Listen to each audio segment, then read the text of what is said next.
9:16 on the morning show with Jeff and Will. We are back on this fine Monday morning, and joining us after taking a couple weeks off, we all kind of did here on the show because it was some holidays, so it's a lot of stuff we got to cover in the business world, I'm sure. It's the editor-in-chief of the Rockland County Business Journal herself, Tina Traster. Good morning, Tina. How are you this morning? Good morning. You said it. So much to catch up on. Happy New Year, everybody. Happy New Year. And let me jump in. I'm going to kind of just pick and choose some of the things that I think are most salient that listeners may have missed over these holidays. So the neighbors of the Kalbane Torah on River Glen Drive in Haverstraw have lost their federal lawsuit challenging RLUIPA. RLUIPA is the Religious Land Use and Institutional Persons Act. The neighbors had brought a suit against a house of worship that had been given approvals to come into their neighborhood. And the neighbors learned that challenging RLUIPA is as violating the federal Constitution.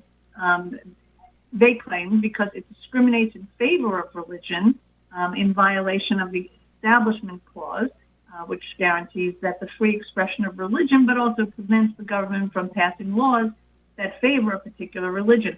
So it's an interesting argument that will probably be tested over and over again. But in this particular case, the court tossed the case, essentially saying that they did not have the jurisdiction to hear this case, or even the charges that this was a public and private nuisance under state law.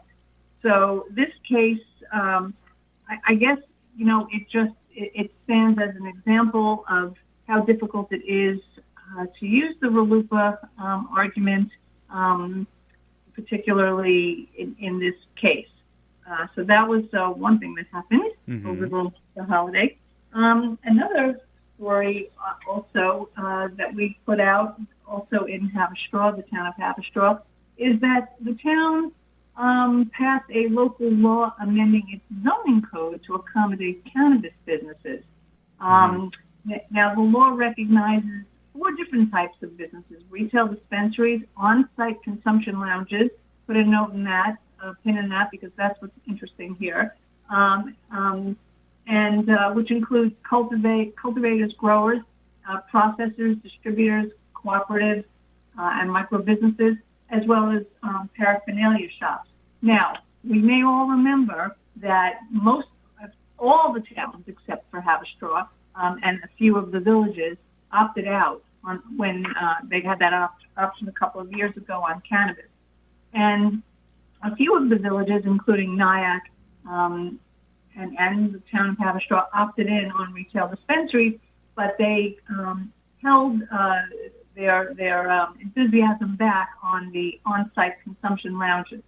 Now, what we know is that Nyack is revisiting, Nyack, which also opted in to have retail dispensaries, and by the way has a flurry of applications pending, is now having, the discussion has been raised about broadening the allowance of on-site consumption lounges. So with this law in the town of Haverstraw, the town would be the only location in the county that right now would allow on-site consumption lounges. The retail dispensary and the paraphernalia shops would be allowed to operate as of right in the commercial zones, which basically are West Ramapo Road and a stretch of Field Mount Ivy Road near the Pomona border. The consumption lounges would be, they would be in the town's planned industrial office district, which basically includes Cambridge Plaza and a small section off Quaker Road across from the Hudson Valley Humane Society. So this is interesting.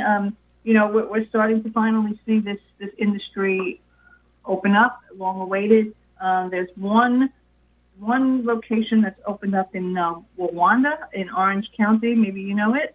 Yes. Did I get that right? Did I say that right? Wayanda? Oh, Wawanda. That's it. Yeah. Okay. I thought you said Rwanda, and I was like, I don't know if I heard that right, but yes. I saw that in the news that it opened up, actually, on Friday. Okay, and then we're anticipating another one to open up in I think it's in Mount Vernon in Westchester. So, there's the ongoing argument as to whether the cannabis is I don't think it's an argument. It is an emerging business. It does represent economic opportunity. However, almost all of Rockland, shut down on that opportunity at the time. And we will see if there are change of minds and change of hearts on this issue as time goes on. So that happens. And also, we know that, of course, Pfizer laid off almost 300 workers on their Pfizer campus. Kind of a surprise, I guess, given how successful they had been with the coronavirus vaccination. But nevertheless, we did report that they are cutting about a quarter of their workforce. And while at the same time, they've also announced plans to invest $470 million to renovate the existing facilities on the Pearl River campus site and construct a new building. That expansion is anticipated by 2026. It's going to add 260,000 square feet of operations. So it's hard to figure out, what's going on with Pfizer. There have been layoffs in other locations, and they describe this as a reset, I guess for their business.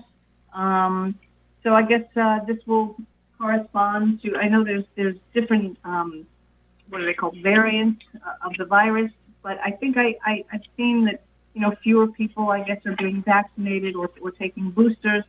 So that happened actually, sadly, for those employees. News of that came right before the holidays, and we'll see how that plays out. We learned and reported that two former employees of the Hotel Nyack have filed a wrongful termination and discrimination suit against the hotel, its owners, the employment management company, and its vice president. So these were two people of Indian background who have said that they were discriminated against on the basis of their age and national origin. And they claim that they were subject to a hostile work environment.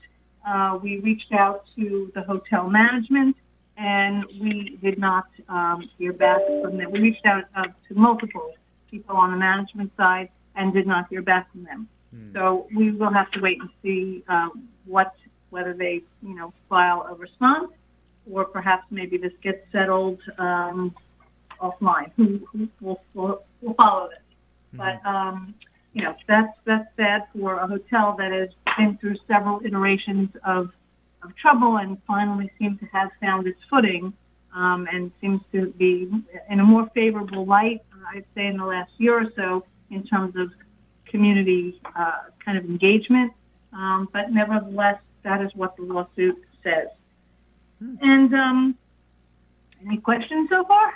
I mean, that one certainly crossed my eye, or at least caught my eye while you were gone. I'm talking about, of course, about the Hotel Nyack situation. And I was wondering if you had any more details on the specific instance as to what they're saying. Were they claiming that they were fired because the hotel felt they were too old? I mean, you also say it was in conjunction with their nationality, but I was just wondering if there was anything more specific on the circumstances of their termination, or at least what they were claiming was the circumstances. Yeah. That's a good question. So both have been at the hotel for quite a long time in management positions.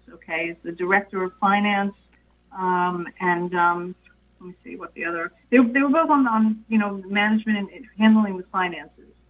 And when COVID came, they were subjected to pay cuts, and they took a 20% pay cut, and they said that everybody else in management had their pay cuts restored. They didn't.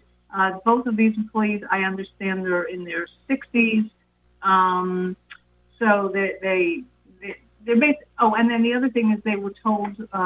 One of the plaintiffs said that she was told that the jobs, she and her colleagues' jobs were eliminated, but then she offered up. I guess she claims that she had seen an ad that was basically for her job. So, they both, these two people being in the positions that they were in, certainly had access to, the movement of money, and that's as specific really as the suit is right now. If it continues, then we will start to see more detail and more exhibits, and try to figure out, whether they really have what it's going to take to make this suit stick. But that's that's just not a pleasant thing. So that was that. And at the end of the year, of course, Kathy Hochul signed a bunch of into law. A bunch of laws she signed at the last minute. Yeah, there were laws signed and vetoed. I mean, you had the minimum wage, the LLC transparency, you had the veto of the non-compete ban. I mean, it was a wild time. So your thoughts? It was a, well, this 11th hour business is always very, dizzying, I would say. But the one that I guess I found interesting was this kind of parsing of the law affecting the establishment of new villages. We were watching this because there's a village, up in Orange County where there's this proposal to create a village. So she kind of split the baby here, where she allowed the formation of the Orange County village with little more than a referendum and a population of at least 500 residents. The amended version of the law requires a population threshold of 1,500 now instead of 2,000, right, which was originally passed by the legislature. And also the law would subject, well, this seems logical, future village proposals to greater scrutiny, including requiring a study to measure the potential impact. Mm-hmm. The potential impact on local taxes, government finances, and services. But she carved out, the one exception that was carved out of the new law was the Vishnit Hasidic community in Sullivan County, and its effort to establish the village of Atiris. It had already successfully, I think I said Orange County before, excuse me on that, I meant Sullivan. It had already successfully petitioned to become a village, and the public referendum on its efforts is scheduled for January 18th in the town of Thompson. So that contrasted with Orange County, which was not allowed. So that's it's kind of interesting because people have been watching that circumstance. Yeah, so that was it's been for a holiday time. It seems like it's been very busy. Yeah, that's for certain. That is certainly that. So you're saying that village is allowed to, up in Sullivan at least, is allowed to exist regardless of the new. Right. They're allowed to move forward with their petition. But in contrast, the village of Seven Springs in Orange County will likely be blocked by the new population threshold. Yeah, Pete Harcum, who was sponsoring that, I think was on News 12 talking about that, saying that was kind of sort of the spawn point of this legislation, was that he felt it was illegitimate and only being done for certain purposes by some guys that own some businesses or something. I don't have the article right in front of me, but it was seems to be the major point of that. Well, I would say that just in a blanket sort of, in a blanket sort of way, New York has just too many layers of government. It has 532 villages. Think about it. I mean, Rockland County historically lost a village recently, the village of South Nyack. But overall, we have so many layers of government, and that's taxes, and that's a lot of jobs, and it's a lot of. I think this is an issue that probably should be. That it boils down to, well, is it 500, is it 1,500, is it 2,000, like what's the right number? But I think this is a bigger discussion, about whether we need as many jurisdictions as we have here in New York, and what the implications of that are. As we really need this many layers of government. So, bigger philosophical question, but not what was before the governor at the 11th hour in the final days of 2023.